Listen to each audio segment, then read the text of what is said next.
గుడి లోపలికి వెళ్ళక ముందు కనిపించే విగ్రహమే నంది విగ్రహం కనిపిస్తుంది కదా చూడండి. ఇక్కడ కనిపించే ఆవరణము గుడి బయటనున్న ఆవరణము. దీని పక్కనే ఒక చిన్న సరస్సు కూడా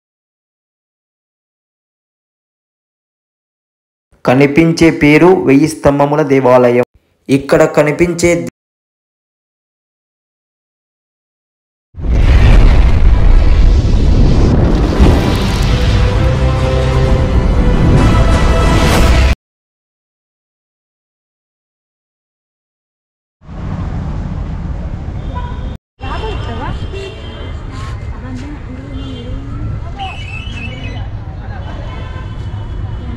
hello guys, welcome to our channel. This is Prasad smarty. So ఈరోజు వచ్చేసి మనము వరంగల్లో ఉన్న 1000 స్తంభాల రాయప్ప దేవాలయం అయితే రావడం జరిగింది. సో దీని విశిష్టత ఏంటనేది తెలుసుకుందాం ముందర లోపల. సో అంతేకాకుండా దీని ముఖ్యంగా ఏంటంటే ఇక్కడ మనకు వర్షం మూవీ కూడా షూట్ అయితే ఇక్కడ జరిగింది, ప్రవాసు త్రిషాది. సో మొత్తం చూడండి ఎట్లుందో. దీనికి మొత్తం 1000 స్తంభాలు అయితే ఉంటాయి. మొత్తం చూసేద్దాం మన లోపలికి వెళ్ళేసి.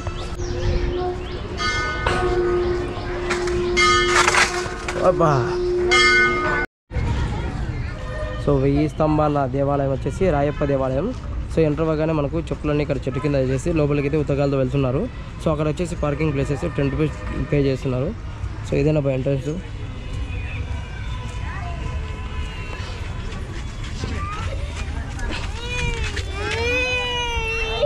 సో ఎంటర్ అవ్వగానే మనకు కనిపించే 3 ట్యాచెస్. సో ఇదేనా బా మొత్తం ఆవరణము.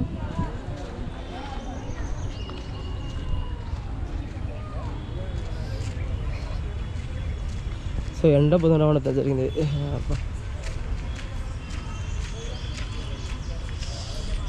అబ్బో కాలు కాలుతున్నాయారా? చేపలు అయ్యేం చేసుకుంటావు?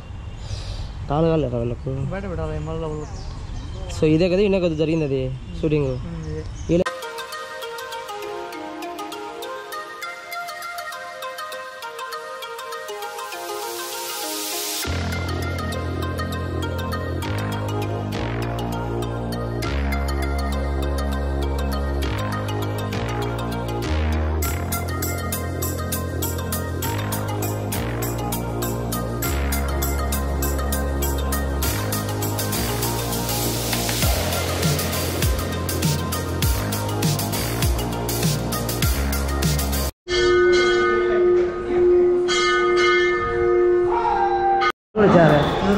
వాళ్ళు కూడా.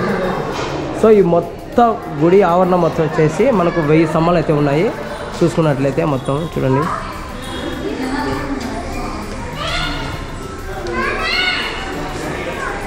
పురాతన కాలంలోటి ఇవి మొత్తం.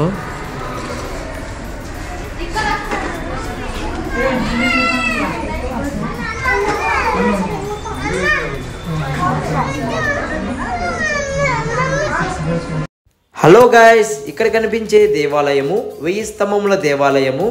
ఇది వచ్చేసి హనుమకొండలో ఉంది. అంతేకాకుండా ఇది 12వ శతాబ్దంలో కాకతీయ రాజు రుద్రమదేవి నిర్మించారు. ఈ దేవాలయం ప్రసిద్ధి చెందినది. అంతేకాకుండా మన రాష్ట్రంలో కాదు మొత్తం దేశంలోనే ప్రసిద్ధి చెందిన దేవాలయము ఈ దేవాలయం. అలానే ముందుకు వెళ్తూ ఉంటే వరంగల్లోనే సందర్శించడానికి అత్యంత ప్రచురమైన పొందిన దేవాలయం అది అనిపించింది. అంతేకాకుండా అనేకులు ఇక్కడికి చూడడానికి చాలామంది వస్తూ ఉంటారు. పెద్దవారు కానీ చిన్నవారు కానీ పిల్లలు కానీ చాలామంది వస్తుంటారు. 1000 స్తంభముల దేవాలయం అనేది హనుమకొండ జిల్లా తెలంగాణ ప్రభుత్వంలో అయితే ఉంది ఇది. సో ఇది మొత్తం దేవాలయానికి 100 స్తంభాలు అయితే ఉన్నాయని దీనికి ఒక ప్రసిద్ధి చెందిన దేవాలయము. అంతేకాకుండా దీని పక్కన ఒక చిన్న సరస్సు కూడా ఉంది. అంతేకాకుండా దీనిని రుద్రమదేవుడు నిర్మించాడు. మరియు అతని పేరు మీదుగా శ్రీదేవి స్వామి ఆలయం అని పేరు పెట్టారు. దీన్ని 1163లో వాస్తవికోహం చేయడం జరిగింది. అంతేకాకుండా ఆ గుడి చుట్టూ ఉన్న స్తంభాలు లెక్క పెట్టాను. నా వల్ల అయితే కాలేదు, ఒక హాఫ్ అన్ అవర్ వరకు చూశాను.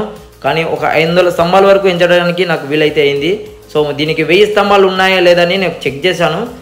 ఒక టెంపుల్కే 500 ఉన్నాయి. సో మరొక టెంపుల్కు 500 ఉంటాయని నేను ఎక్స్పెక్ట్ చేశాను.